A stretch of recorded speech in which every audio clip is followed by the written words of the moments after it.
Hello students, I am Ravi Kumar from KV CRPF Mokama घाट।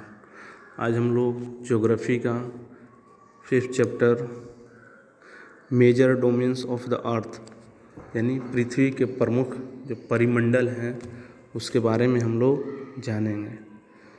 तो सबसे पहले पृथ्वी के प्रमुख जो डोमेन्स हुए, जो परिमंडल के बारे में जानेंगे, जिसमें मूल रूप से 3 प्रमुख डोमेन्स हैं, जिसको हम लिथोस्फीयर यानी कि स्थल मंडल जो भूमंडल हुआ, और फिर सेकंड में एटमॉस्फेयर जो वायुमंडल हुआ, और थर्ड में हाइड्रोस्फीयर जलमंडल हुआ। और इन 3 के अलावा जो और तीनों के मिलने से जो बीच का जो हिस्सा बनता है उसको हम बायोस्फीयर यानी जीवमंडल कहते हैं। ठीक है,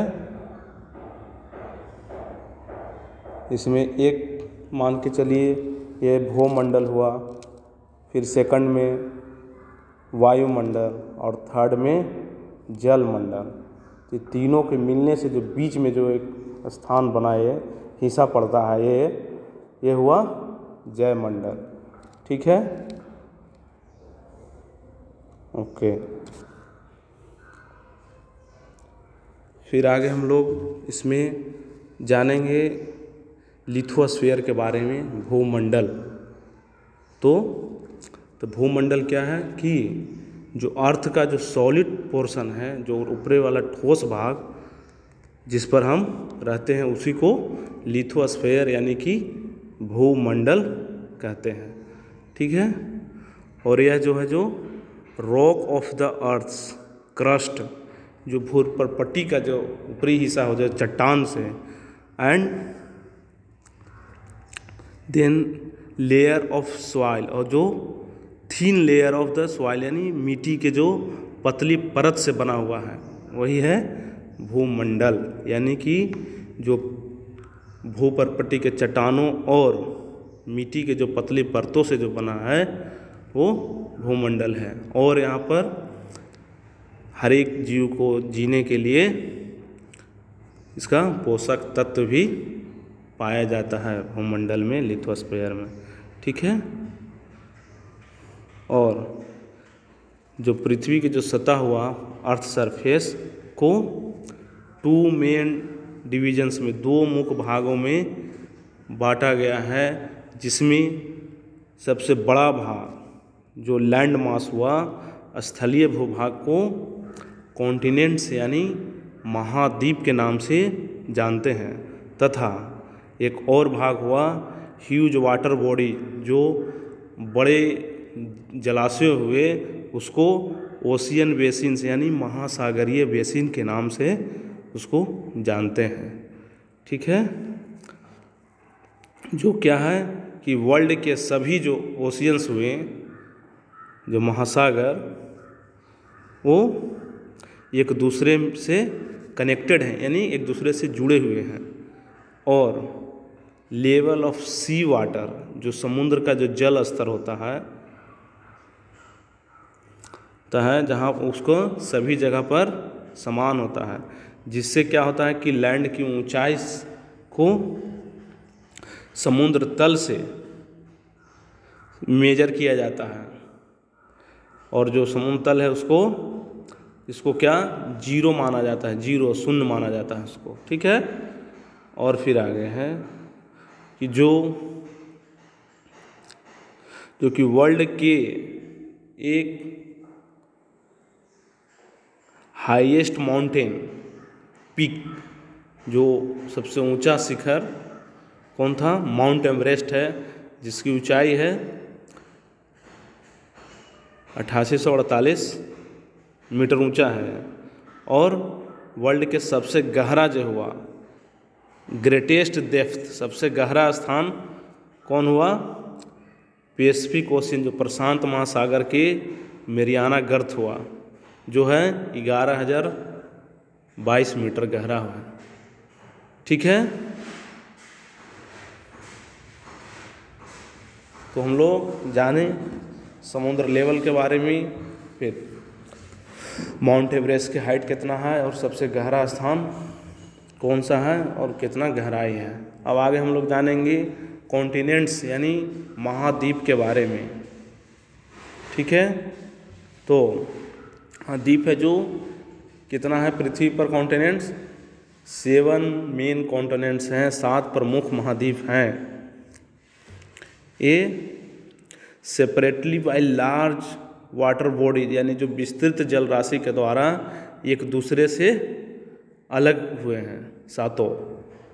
ये कॉन्टिनेंट्स हैं कौन कौन, एशिया हुआ continents, Europe, Africa, north America, south America, Australia और अंटार्कटिका। फिगर में भी दिखाया गया है, देखिएगा सब दिया गया है। एशिया दिया गया है,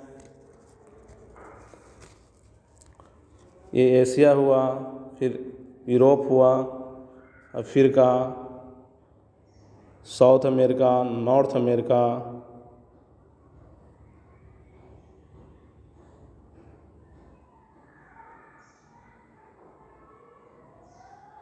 और फिर ऑस्ट्रेलिया। ठीक है, इस तरह से 7 कॉन्टिनेंट्स हैं। और सबसे नीचे है एक है साउथ में अंटार्कटिका भी है। और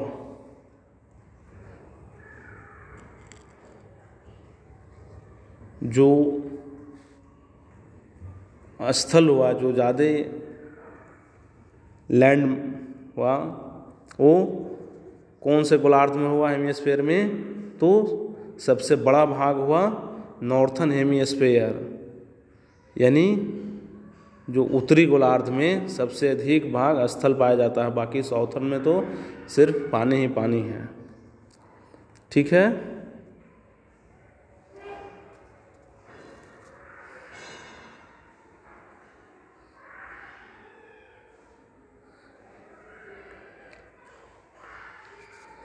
फिर आगे हम लोग जानेंगे एक एक करके सातों के बारे में। सबसे पहले एशिया कॉन्टिनेंट्स के बारे में जानते हैं। तो यह क्या है, सबसे लार्जेस्ट कॉन्टिनेंट है, सबसे बड़ा महाद्वीप है। यह टोटल लैंड एरिया का 1/3 भाग को ये कवर करता है, यानी 1/3 1/3 भाग तक फैला हुआ है एशिया महाद्वीप। और यह ईस्टर्न हेमिस्फीयर जो पूर्वी गोलार्ध हुआ में स्थित है एशिया। इस कॉन्टिनेंट से होकर ट्रॉपिक ऑफ कैंसर यानी जो कर्क रेखा होती है वो गुजरती है, पास होती है, इसी एशिया कॉन्टिनेंट से। और एशिया के जो वेस्ट में है वो एक यूराल माउंटेन है, यूराल पर्वत, जो कि एशिया को यूरोप से अलग करता है। यूराल पर्वत ही एशिया और यूरोप को दोनों को अलग करता है। ठीक है, और एक चीज़ और है इसमें, एशिया और यूरोप की जो संयुक्त है, कंबाइंड जो लैंड है, लैंड मास, उसको यूरेशिया कहा जाता है। यूरोप और एशिया मिलके यूरेशिया कहा जाता है उसको। ठीक है, तो हम एशिया महाद्वीप के बारे में जाने। अब आगे जानेंगे सेकंड नंबर पर यूरोप के बारे में। तो यूरोप क्या है, जो एक एशिया से ही एक छोटा कॉन्टिनेंट, छोटा महाद्वीप है। एशिया की तुलना में तो यूरोप बहुत ही छोटा है। और यह एशिया कॉन्टिनेंट के वेस्ट में स्थित है, पश्चिमी भाग में एशिया का पश्चिम यूरोप स्थित है। और इसे होकर आर्कटिक सर्किल जो होता है, आर्कटिक वृत्त होकर गुजरता है। और यह इस यूरोप क्या है, जो कि तीनों ओर से ये वाटर से घिरा हुआ है। ठीक है, फिर आगे थर्ड नंबर में अफ्रीकी कॉन्टिनेंट्स के बारे में हम लोग जानेंगे। तो यह क्या है, एशिया के बाद सेकंड नंबर पर आता है लार्जेस्ट कॉन्टिनेंट्स के रूप में। और इस महाद्वीप के लगभग माने एकदम मिडिल से ही इक्वेटर जो विषुवत वृत्त होता है, यानी कि 0 डिग्री लेट्यूड यानी अक्षांश, 0 डिग्री अक्षांश रन करता है, इसके मिडिल से ही एकदम सेंटर से गुजरता है। और अफ्रीकी महाद्वीप से होकर ट्रॉपिक ऑफ कैंसर यानी कर्क रेखा, इक्वेटर विषुवत तथा ट्रॉपिक ऑफ कैप्रिकॉर्न यानी मकर रेखा, तीनों यानी कर्क रेखा, विषुव रेखा, मकर रेखा तीनों होकर गुजरती है कहाँ से? अफ्रीकी महाद्वीप से। ठीक है। और अफ्रीका में वर्ल्ड का सबसे हॉट डेजर्ट यानी सबसे गर्म मरुस्थल है जो सहारा का मरुस्थल है, यहाँ अफ्रीका में ही पाया जाता है और यह कॉन्टिनेंट चारों ओर से